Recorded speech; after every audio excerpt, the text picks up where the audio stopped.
ಎಲ್ಲ ದೇವಸ್ಥಾನಗಳ ಜೊತೆ ಕನ್ನಡಿಗರ ಒಂದು ಸಂಬಂಧ ಇರುತ್ತೆ. ನೀವು ಬೇಕಿದ್ರೆ ತಿರುಪತಿ ಬಾಲಾಜಿ ನೋಡಿ. ತಿರುಪತಿ ಬಾಲಾಜಿ ಅಂತ ಹೇಳಿದಾಗ ಅಲ್ಲಿ ಕೃಷ್ಣದೇವರಾಯನ ಒಂದು ಮೂರ್ತಿಯ ಪುತ್ಥಳಿಯೇ ಇದೆ, ಪತ್ನಿ ಸಮೇತರಾಗಿ. ಈಗಲೂ ನೀವು ಕಾಣಬಹುದು.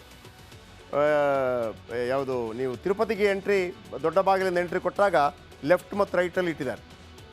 ಬನ್ನಿ, ಇದೀಗ ಜ್ಞಾನವ್ಯಾಪಿ ವಿಚಾರಕ್ಕೆ ಸಂಬಂಧಪಟ್ಟ ಹಾಗೆ ಅಯೋಧ್ಯೆ ಬಳಿಕ ಜ್ಞಾನವ್ಯಾಪಿ ಸರದಿ ಮಸೀದಿಗೂ ಮುನ್ನ ಇದು ದೇಗುಲ ಇದ್ದ ಬಗ್ಗೆ ಕುರುಹು ಪತ್ತೆಯಾಗಿದೆ.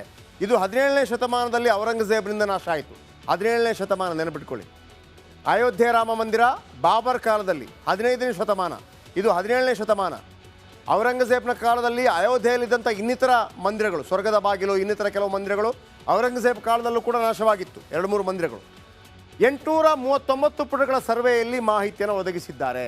ನೀವು ಆ ದೇವಸ್ಥಾನ ನೋಡ್ತಾ, ಅದು ಮಸೀದಿ, ಆ ಕೆಳಗಿದೆಯಲ್ಲ ಅದೆಲ್ಲವೂ ಕೂಡ ದೇವಸ್ಥಾನದ ಏನು ಕಂಬಗಳು, ದೇವಸ್ಥಾನದ ಗೋಡೆ, ದೇವಸ್ಥಾನದ್ದೇ ಎಲ್ಲವೂ ಕೂಡ ಪಂಚಾಂಗ ಅಂತ ನಾವೇನು ಕರಿತೀವಿ, ಎಲ್ಲವೂ ಕೂಡ ಸರ್ವೆಯಲ್ಲಿ ಮಾಹಿತಿ. 839 ಪುಟಗಳ ಸರ್ವೆಯಲ್ಲಿ ಮಾಹಿತಿ. ಸರ್ವೆ ವರದಿಯನ್ನು ಬಹಿರಂಗ ಮಾಡಬೇಕು ಅಂತೇಳಿ ನ್ಯಾಯಾಲಯ ಸೂಚನೆ ಕೊಟ್ಟಿತ್ತು. ಇದು ಜ್ಞಾನವ್ಯಾಪಿ ಕಾಶಿಯ ಮಸೀದಿ, ಜ್ಞಾನವ್ಯಾಪಿ ಕಾಶಿಯಲ್ಲಿರುವಂತಹ ಜ್ಞಾನವ್ಯಾಪಿ ಮಸೀದಿ ಆಗಿದೆ. ಹಿಂದೂ ಧರ್ಮೀಯರಿಗೆ ಕಾಶಿ ಎಂಥ ಪವಿತ್ರ ಕ್ಷೇತ್ರ ಅಂತಂದರೆ ಎಲ್ರಿಗೂ ಗೊತ್ತಿರುವಂಥ ವಿಚಾರ. ನ್ಯಾಯಾಲಯ ಮಸೀದಿಗಾಗಿ ದೇವಸ್ಥಾನದ ಕೆಲ ಭಾಗಗಳು ನಾಶವಾಗಿದೆಯಂತೆ. ಮಸೀದಿಗಾಗಿ ದೇವಸ್ಥಾನದ ಕೆಲ ಭಾಗಗಳು, ದೇಗುಲದಲ್ಲಿ ಕನ್ನಡ, ತೆಲುಗು ಸೇರಿದಂತೆ ಹಲವು ಭಾಷೆಯ ಶಾಸನಗಳು ಪತ್ತೆಯಾಗಿದೆ. ಆಮೇಲೆ ಅಲ್ಲಿ ಅನೇಕ ಕುರುಹುಗಳು, ಶಿವಲಿಂಗ ಕುರುಹು ಇದೆ, ತ್ರಿಶೂಲ ಕುರುಹು ಇದೆ. ಸರ್ವೆ ಬಳಿಕ ವಕೀಲ ವಿಷ್ಣುಶಂಕರ್ ಜೈನ್ ಈ ಹೇಳಿಕೆಯನ್ನು ಕೊಟ್ಟಿದ್ದಾರೆ. ಅದನ್ನು ನಾವು ನಿಮ್ಮ ಮುಂದೆ ಇಡ್ತಾ ಇದ್ದೀವಿ. ದೇಗುಲದ ಗೋಡೆ ಮೇಲಿದ್ದ ಕುರುಹು ನಾಶಪಡಿಸುವಂಥ ಪ್ರಯತ್ನಗಳು ಆಗ್ತಾ ಇದೆ ಅಂತ. ಅಂದರೆ ಒಬ್ಬ ರಾಜ ಒಂದು ದೇವಸ್ಥಾನ ಅಥವಾ ಒಂದು ಮಸೀದಿ ಆಗಿನ ಕಾಲದಲ್ಲಿ ಇತ್ತು. ಒಬ್ಬ ಔರಂಗಜೇಬ್ ಆಗಲಿ, ಬಾಬರ್ ಆಗಲಿ ಒಂದು ಮಸೀದಿಯನ್ನು ಕಟ್ಟಿಸ್ತಾರೆ ಅಂತಂದರೆ ತಪ್ಪೇನದರಲ್ಲಿ? ತಪ್ಪೇನಿಲ್ಲ. ಅವರ ಕಾಲಾವಧಿಯಲ್ಲಿ, ಅವರ ಆಳ್ವಿಕೆ ಕಾಲದಲ್ಲಿ ಕಟ್ಟಿಸಿದ್ರು. ಯಾರು ಯಾವತ್ತೂ ಅದು ತಪ್ಪಲ್ಲ. ಆದರೆ ಒಬ್ಬರ ಆಸ್ಥ, ಒಬ್ಬರ ಶ್ರದ್ಧಾ ಕೇಂದ್ರ, ಅದನ್ನು ಹೆಂಗೆ ಅಂತಂದರೆ ಅರ್ಧಕ್ಕರ್ಧ ಹೊಡೆಯೋದು.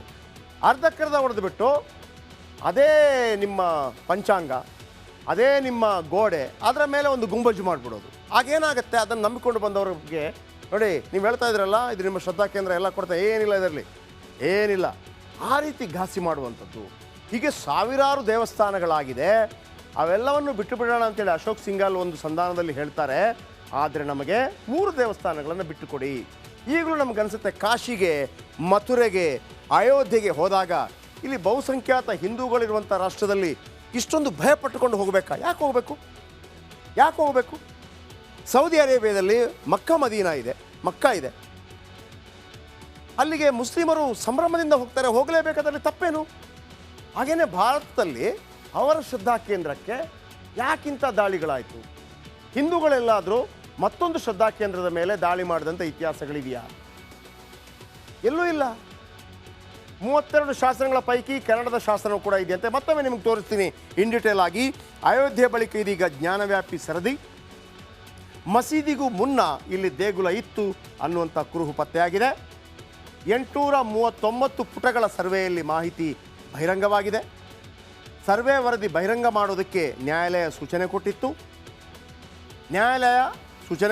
ಮಸೀದಿಗಾಗಿ, ಸರ್ವೆಯಲ್ಲಿ ಹೇಳೋದು ಮಸೀದಿಗಾಗಿ ದೇವಸ್ಥಾನದ ಕೆಲ ಭಾಗಗಳು ನಾಶವಾಗಿದೆ. ಕಂಪ್ಲೀಟ್ ನಾಶ ಮಾಡಿಲ್ಲ ನೋಡಿ, ಧರಾಶಾಯಿ ಮಾಡಿದ್ದಲ್ಲ. ಅಯೋಧ್ಯೆ ಕೂಡ ಅಷ್ಟೇ, ಧರಾಶಾಯಿ ಮಾಡಿದ್ದಲ್ಲ.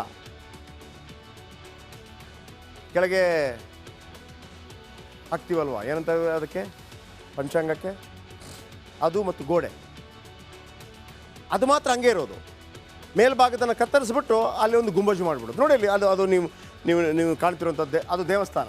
ನೀವು ಹತ್ತಿರದಿಂದ ನೀವು ಗೂಗಲ್ ಮಾಡಿ ನೋಡಬೇಕಿದ್ರೆ ಕಾಶಿ ಜ್ಞಾನವ್ಯಾಪಿ ಮಸೀದಿ ಅಂತ ಹಾಕಿ ನೀವು, ಅಲ್ಲೆಲ್ಲ ನಿಮಗೆ ದೇವಸ್ಥಾನದ ಕುರುಹುಗಳು ಕಾಣುತ್ತೆ. ದೇಗುಲದಲ್ಲಿ ಕನ್ನಡ, ತೆಲುಗು ಸೇರಿದಂತೆ ಹಲವು ಭಾಷೆಗಳು ಪತ್ತೆಯಾಗಿದೆ. ಸರ್ವೆ ಬಳಿಕ ವಕೀಲ ವಿಷ್ಣುಶಂಕರ್ ಜೈನ್ ಹೇಳಿಕೆ. ದೇಗುಲದ ಗೋಡೆ ಮೇಲಿದ್ದ ಕುರುಹು ನಾಶಪಡಿಸಿದ್ದಾರೆ. 17ನೇ ಶತಮಾನದಲ್ಲಿ ದೇಗುಲ ನಾಶ ಮಾಡಲಾಗಿದೆ. ಬರೋಬ್ಬರಿ 32 ಶಾಸನ ಪತ್ತೆಯಾಗಿದೆ. ಅದರಲ್ಲಿ ಕನ್ನಡ ಶಾಸನ ಕೂಡ ಇದೆಯಂತೆ.